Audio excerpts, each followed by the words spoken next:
Video में हमने present tense के बारे में पढ़ा था।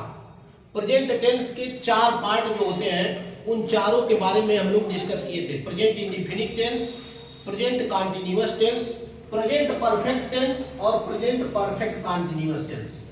आज की इस वीडियो में हम लोग सीखने वाले हैं और समझने वाले हैं पास्ट टेंस के बारे में। पहले भी हमने आपको बताया था, it had been told to you earlier that there are 3 tense, present, past and future. In present tense it has 4 parts: present indefinite, present continuous, present perfect and present perfect continuous. Today we will discuss past tense and its 4 parts: past indefinite, past continuous, past perfect and past perfect continuous tense. क्या इसका structure होता है, कैसे इस tense को हम पहचानेंगे और कौन सा हेल्पिंग वर्ब इस टेंस में लगाते हैं, थोड़ा सा डीप जानकारी आज हम आपको पास्ट टेंस के बारे में देंगे। और आज के बाद से आपकी पास्ट टेंस की समस्या फुर्र हो जाएगी।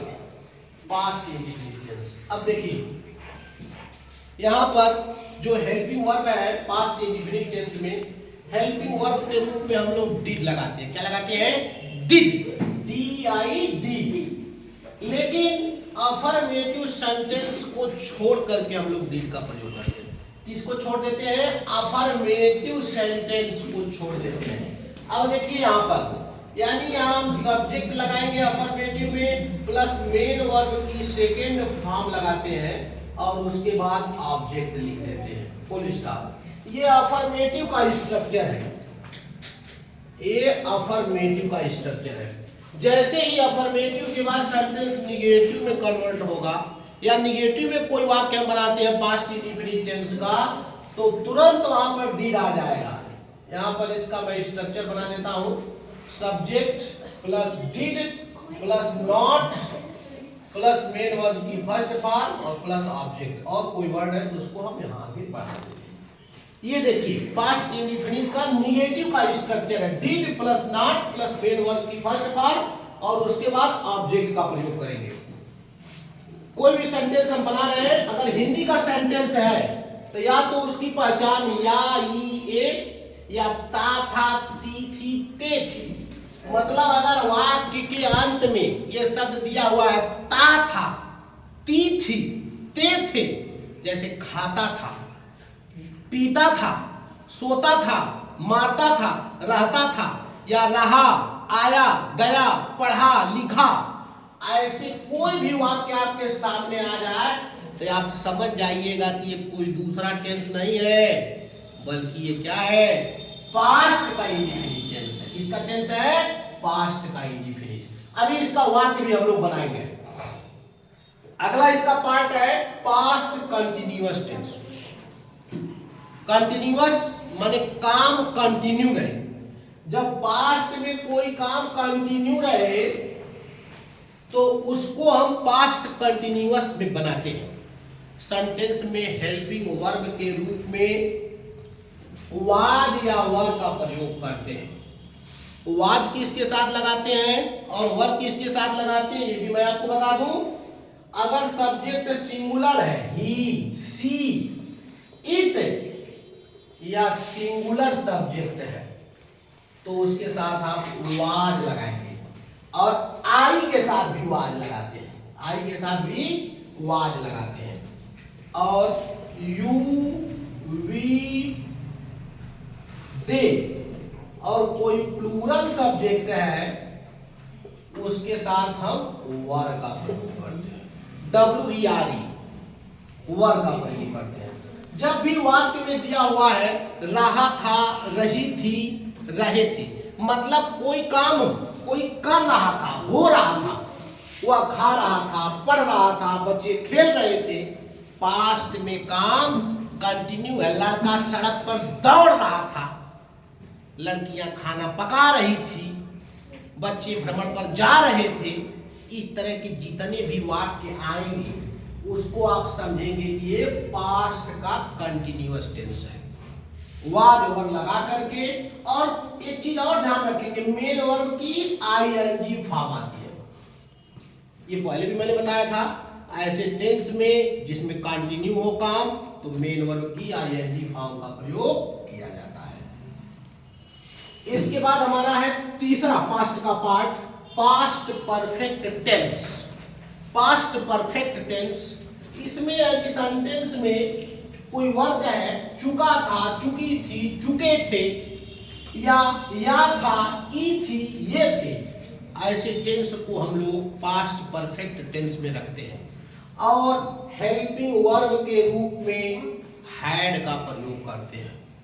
ठीक है, यदि आप पास्ट परफेक्ट टेंस में हेल्पिंग वर्ब के रूप में या यदि हैड का प्रयोग नहीं कर पा रहे हैं तो बिल्कुल आप समझ लीजिए आप बैड कर रहे हैं, BAD, बैड, बैड काम हो रहा है। तो हैड का प्रयोग इसमें पास्ट परफेक्ट टेंस में आपको हेल्पिंग वर्ब के रूप में करना है।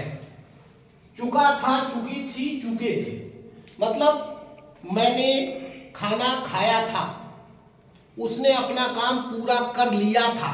He had finished his work। Past में अगर कोई भी काम कंप्लीट हो चुका है तो उसको हम पास्ट परफेक्ट टेंस में बनाते हैं।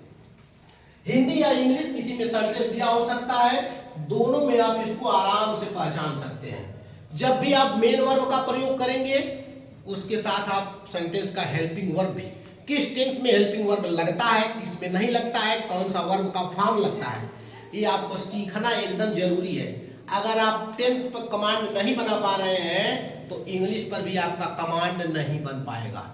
इसलिए टेंस को खूब बढ़िया से मन लगा करके एकदम जैसा मैं बता रहा हूं खूब ध्यान से उसको समझिए। इसका last part past perfect continuous tense, इसमें हेल्पिंग वर्ब के रूप में हैड बीन का प्रयोग करते हैं, प्लस टाइम भी ऐसे वाक्यों में दिया होता है, टाइम समय के साथ, और से का प्रयोग समय के लिए हम लोग करते हैं। इसमें भी पहचान वही है इसकी, रहा था, रही थी, रहे थे। यानी जब कोई भी कार्य पास्ट टेंस में पास्ट में शुरू होकर के और पास्ट में ही कंटिन्यू रहे, वह 2 घंटे से नदी में तैर रहा था, मतलब एकदम 2 घंटे से कार्य को क्या कर रहा था, कंटिन्यू रख रहा था, उसमें इंटरेस्ट ले रहा, नदी में तैर रहा था। क्या घंटे से तैर रहा था, 2 घंटे से। ये वीडियो खूब ध्यान से देखिए, कुछ समझिए, नहीं तो बाद में कहेंगे सर हमको समझ में नहीं आया, ये कंसेप्ट हमारा क्लियर नहीं होगा। तो क्लियर कैसे होगा, जब टीचर पढ़ाते हैं आप लोग केवल बात करते हैं, दूसरे काम में इंटरेस्ट लगाते हैं, तब समझ में आने वाला नहीं है। ध्यान से समझिए कैसे बता रहा हूं मैं और कैसे इसको बनाना है, तब आप बना पाएंगे। अब यहाँ पर रहा था, रही थी, रहे थे, प्लस टाइम। जैसे 2 घंटे से लड़के मैदान में क्रिकेट खेल रहे थे। The children had been playing cricket in the field for 2 hours. Since for का भी प्रयोग हमने अर्लियर वीडियो में डिस्कस किया है, उस वीडियो को भी जाकर के देखिए, ये कॉन्सेप्ट आपका क्लियर होगा और पास्ट का टेंस भी आपको क्लियरली एकदम बनाने आएगा। अलग से वीडियो में आपको इसके सेंटेंस भी मिलेंगे। तो ये पास्ट के 4 पार्ट हैं, स्पेलिंग सहित इसका आपको नाम याद हो, कौन कौन से वाक्य आते हैं, इसमें कौन सा हेल्पिंग वर्ब बनता है, मेन वर्ब की कौन सी फॉर्म बनती है, ये सारी चीजों को आपको अपना कॉन्सेप्ट क्लियर करना पड़ेगा। और फिर कितना भी वाक्य हो, कोई भी वाक्य हो, तो आप इजीली इसको चेंज कर पाएंगे। या इंग्लिश में लिखा गया कोई सेंटेंस है तो उसको आप लोग बड़े आराम से सीख लेंगे। अब कोई वाक्य आ जाए एकदम धकाधक आप लोग बनाएंगे, तड़ातड़ बनाएंगे और इंग्लिश आपको एकदम आराम से समझ में आएगी। आप सोचते हैं कि इंग्लिश सीखना कठिन है, तो यह बिल्कुल कठिन बात नहीं है। आपकी सोच कठिन है, आप इसको इजी समझिए और आराम से बनाइए। तो प्रेजेंट टेंस और पास्ट टेंस दोनों का कंसेप्ट हमने आपका क्लियर कर दिया। इसका खूब प्रैक्टिस करिए, खूब वाक्य बनाइए और जहां भी परेशानी हो आकर के यहाँ पूछिए और अपने अंदर पावर जनरेट करिए, ताकत हिला दीजिए और दुनिया को अपने मुट्ठी में करिए। इंग्लिश का कंसेप्ट क्लियर करिए। बस आज इतना ही।